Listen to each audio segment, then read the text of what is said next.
Alô, assinante do TV Destaque. Estamos aqui mais uma vez com o programa Direitos e Deveres, Cidadania em Ação. Hoje, com a presença aqui do colega Dr. Clóvis Brasil Pereira. Dr. Clóvis, qual é o nosso tema do programa e quem é a nossa convidada de hoje?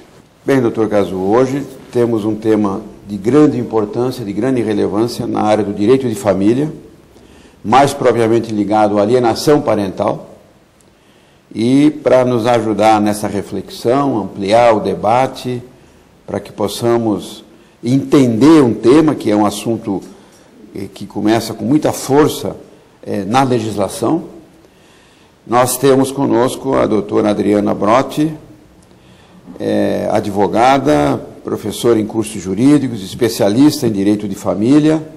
Ela é presidente da Comissão do Direito de Família da OAB Guarulhos e que vai compartilhar conosco, com o seu saber jurídico, com a sua experiência profissional.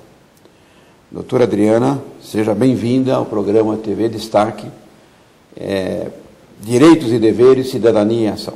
Para iniciarmos essa nossa reflexão, gostaríamos de que, inicialmente, nos fosse esclarecido, notadamente ao assinante da TV Destaque, o que significa alienação parental? Qual é o conceito de alienação parental perante a legislação brasileira?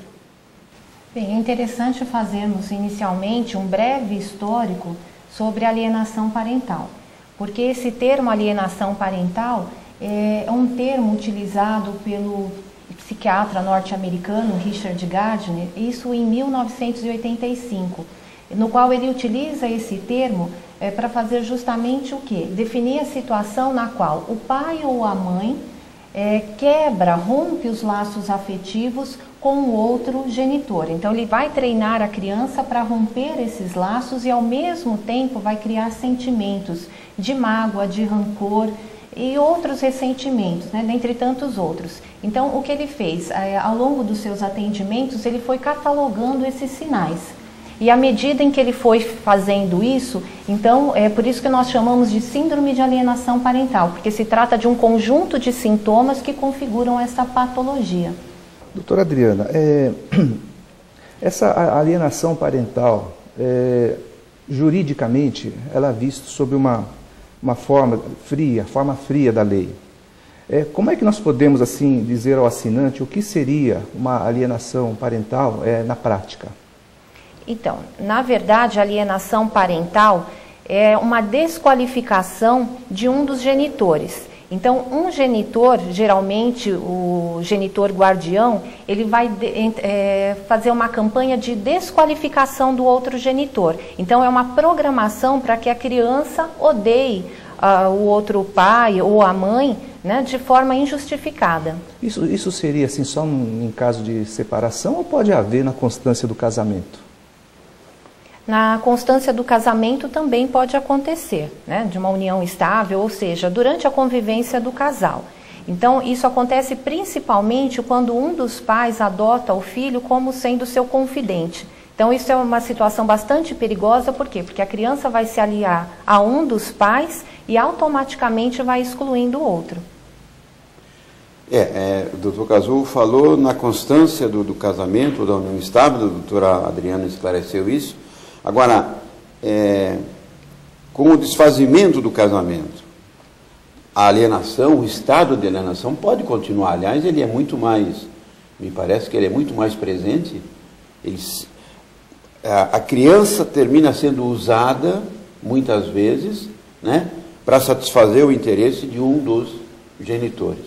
E isso ocorre, muitas vezes, fora da convivência no casamento ou na união estável, quando os pais já estão separados, não seria isso? Isso, na maioria dos casos, nós identificamos a alienação parental justamente com a ruptura da vida conjugal. Isso porque essa ruptura vai causar, em uma das partes, uma tendência vingativa muito forte. Então, o que acontece? Essa criança vai ser utilizada necessariamente como uma arma mesmo, como um instrumento para atingir o outro. Então eu quero ferir o outro, eu quero magoar o outro e eu vou utilizar a criança para alcançar esse objetivo. E nós temos um número também, 80% dos filhos de pais divorciados já foram submetidos a algum tipo de alienação parental. Então é um número alto realmente, então é uma reflexão que nós temos que fazer. Mas a grande maioria dos casos é após o rompimento mesmo do vínculo conjugal. Isso, doutora, vamos supor, seria assim, quem seria o autor, quem seria o causador dessa alienação parental? Seria o guardião ou seria o cônjuge visitante? Ex-cônjuge. Isso. Então aí o que acontece? Nós temos várias situações. O alienador, ele pode ser, na verdade, tanto o guardião, na maioria dos casos é isso que acontece. E aí nós podemos dizer que é a mãe. A maioria dos exemplos que nós damos é que a mãe é alienadora. Mas isso por quê? Nas separações é a mãe que geralmente quem fica com a guarda dos filhos. Mas além do guardião, o alienador também pode ser o guardião, aliás, o visitante, né? Como você bem perguntou. Mas nós temos ainda outras situações, até mesmo os novos companheiros desses pais também pode ser alienador a partir do momento que ele quer competir o afeto da criança.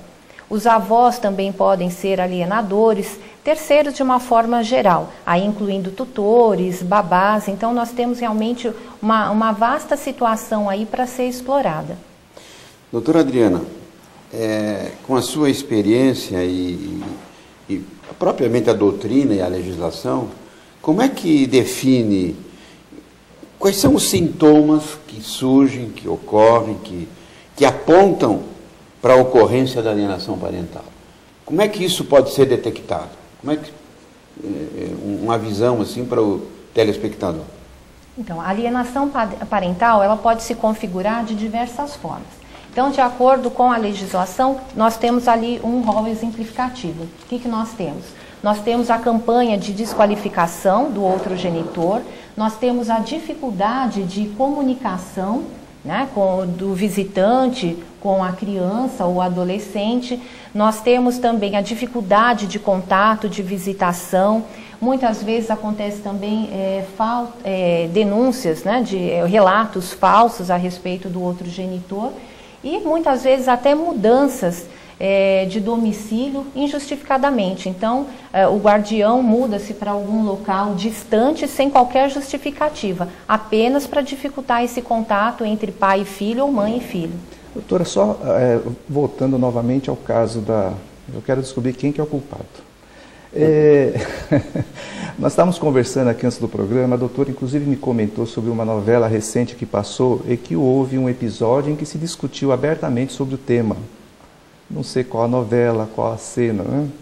Mas conforme a doutora me disse sobre essa cena, seria o caso de uma mãe que estaria fazendo essa alienação parental com seus filhos.